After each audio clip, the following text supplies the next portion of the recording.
Dengan paparan suster ini tadi totalitas. Kadang-kadang juga ada kekhawatiran bahwa totalitas soal pendidikan, tapi kadang kita takut soal pembiayaan sebagai orang tua ini ya. Ya. Jadi seperti apa? Wajar. Terjangkau enggak biaya pendidikannya sehingga baik itu totalitas dan tidak terlalu membebani. Ya. Sebenarnya memang kita pada dasarnya tadi ya, bahwa ini sekolah swasta yang berkualitas, yang membutuhkan biaya untuk maju. Ya. Dan kita juga tidak menutup mata untuk anak-anak yang ingin sekolah di sini, kita tetap bisa terima dengan bicara-bicara dengan suster. Bagaimana, tentu kan malu juga ya kalau orang PNS, orang tuanya PNS dengan penderes karet, ya, masa itu mau kalah kalah kan gitu kan. Mohon maaf sebelumnya, bukan mengecilkan penderes karet atau PNS atau dengan taraf hidup yang profesi yang mapan dengan istilahnya petani. Ya kita jangan berkecil hati, datang saja, daftarkan saja anak di sini. Untuk biayanya kita bisa pikirkan bersama bagaimana. Dan mungkin ada orang tua yang bermurah hati juga, saya juga pengen membantu anak itulah, subsidi silang gitu. Jadi sekolah-sekolah Ursulin di Jawa begitu, ada yang namanya istilahnya subsidi silang. Jadi orang tua yang merasa mampu tidak pelit-pelit untuk menyumbangkan uangnya gitu.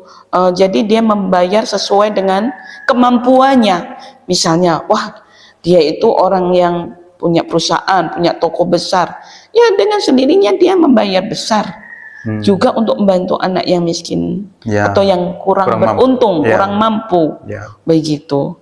Jadi kemarin kami juga sempat berpikir bahwa pakai gradasi itu, tapi saya juga tidak tahu apakah siap seperti itu, karena semua orang kan kepengen menjadi mampu lah, menjadi mampu untuk bisa membiayai anaknya dengan kualitas yang lebih gitu dibandingkan sekolah-sekolah yang lain begitu.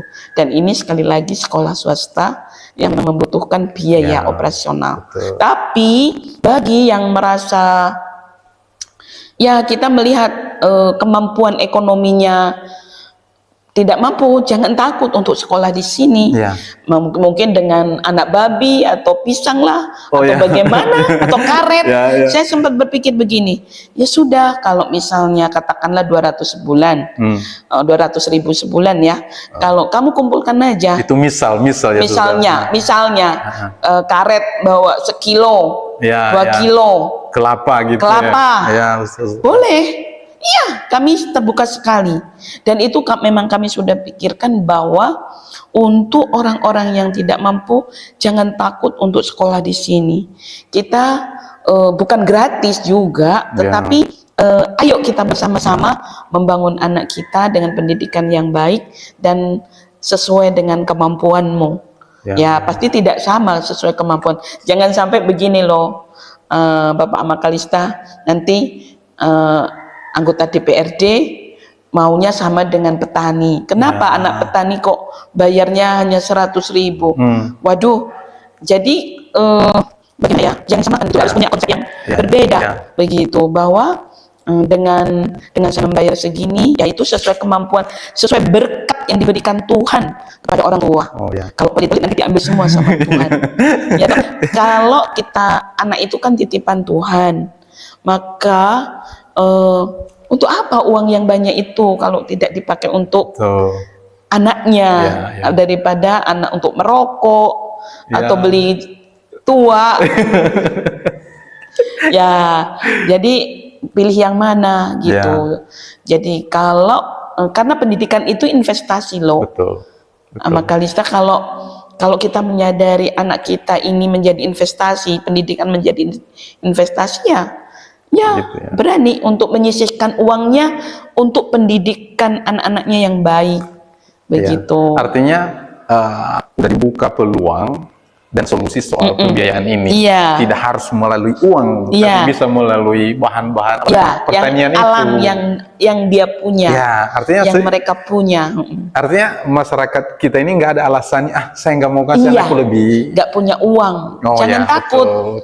jangan takut karena Oke, sudah. provinsial kami juga sudah mengatakan jangan sampai anak-anak yang tidak mampu tidak bisa sekolah di sekolah kita. Itu pesan provinsial. Artinya misi ini bukan khusus orang yang mampu, Iya, tetapi iya. kepada seluruh. Siapa saja Siapa yang saja. mau dan punya kehendak baik, anaknya berpendidikan yang bagus dan bisa menyumbangkan apa yang mereka punya.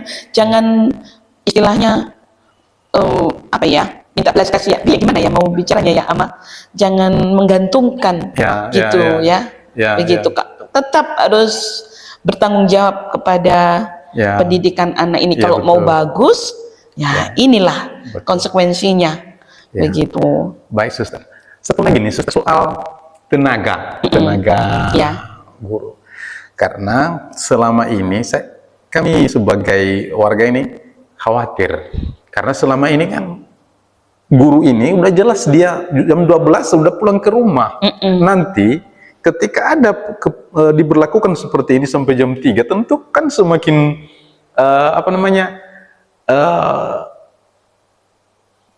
banyak beban yang harus dihadapi oleh guru yang mau mengajar di sini. Iya, Jadi iya. seperti apa? Apakah ada orang-orang baik yang sudah direkrut oleh para suster untuk tenaga pendidikan ini ke depannya? Ya,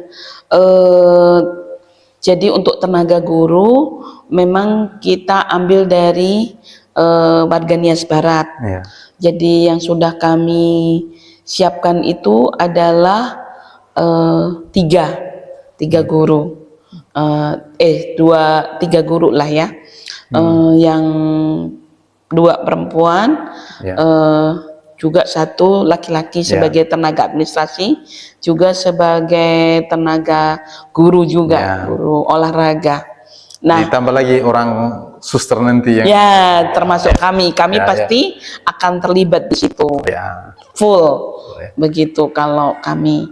Nah, untuk jamnya tadi yang disampaikan sama Kalista tadi tuh, ya kita kan ada jam kerja dari setengah 8 sampai jam 2 lah, itu jam kerja guru kami, guru usulin, itu sesuai dengan peraturan pemerintah.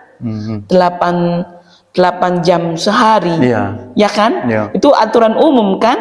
Begitu lah. Saya juga tidak tahu kalau sekolah di tempat lain, harusnya kan sesuai standar pemerintah. Betul. Bahwa untuk bekerja itu adalah 8 jam sehari, 7-8 jam lah. Nah, di situ maka ya kami memaksimalkan dengan tenaga yang ada, karena mereka juga berkompeten. Karena 2 PGSD, 1 manajemen. Manajemen dari ini lulusan dari Santo Thomas, lulusan dari Sanata Dharma Yogyakarta, yang PGSD ini, lalu yang 1 manajemen dari Universitas Pembangunan Indonesia dari Jakarta. Ini Pak Fangusara ini. Jadi mereka sudah di training di Bandung. Ngapain aja sih dari jam 7:30 sampai jam 3 itu udah di training selama sebulan di sana oleh yayasan. Iya, di Sekolah Santa Angela di Bandung. Jadi mereka sudah tahu apa yang mereka laksanakan dan mengapa harus sampai segitu panjang. Karena itu tadi yang seperti yang saya jelaskan pada awal. Jadi mereka udah di training dan mereka udah siap sedia untuk itu. Oke, Suster. Satu lagi nih, masih butuh kuota nggak sih?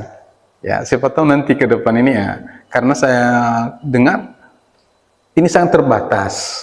Takutnya nanti tiba-tiba ada orang yang orang tua yang ingin mendaftarkan anaknya, tiba-tiba kuotanya habis. Iya, ya kami bersyukur ya kalau banyak yang sekolah di SD Santa Angela.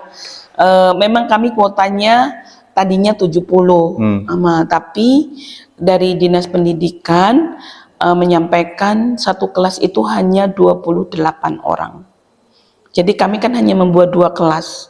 2 kelas itu berarti 28 tambah 28 56, hanya 56 aja kuotanya. Ya kalau nggak cepat-cepat ya nggak dapat tempat belajar. Ini benar-benar sangat terbatas ya. Sangat terbatas karena kemarin kehadiran Dinas Pendidikan ke susteran ini juga ngobrol-ngobrol tentang itu. Jadi soal biaya, soal apa dari Dinas Pendidikan tidak mengintervensi karena ini swasta. Begitu, yang penting disesuaikan dengan situasi Nias Barat gitu. Nah, kalau soal guru tadi ya memang begitulah, kualitas kami sangat bersyukur ya dapat 2 lulusan PGSD ini. Begitu, dari Sanata Dharma dan Santo Thomas. Yang satu tenaga administrasi, itu juga sarjana S1, dan dia ya sangat mumpuni nanti sambil mengajar olahraga. Baik. Sebelum kita closing ini pembicaraan kita, Suster, kalau ada sesuatu yang Suster sampaikan untuk Nias Barat terkait ini, ya dipersilakan. Oke, terima kasih untuk masyarakat Nias Barat. Pertama-tama saya mengucapkan banyak terima kasih untuk semua dukungan yang sudah diberikan oleh gereja, pemerintah di dalam proses pengurusan izin sekolah ini. Dan yang kedua, bagi Bapak Ibu semua warga Nias Barat yang ingin menyekolahkan anaknya di SD Santa Angela, jangan takut, dicoba dulu. Nanti jangan takut dengan biaya. Ya memang ada biayanya, tidak gratis karena ini sekolah swasta. Dan kita bisa bicarakan bagaimana solusi yang bisa kita berikan jika tidak mampu. Jadi ayo segera dapatkan anak-anak Bapak Ibu karena jumlahnya terbatas. Dan pasti kalau berlebihan kami juga tidak akan bisa menerima lagi dan harus mengembalikan kepada orang tua. Terima kasih, seperti itu mungkin closingnya.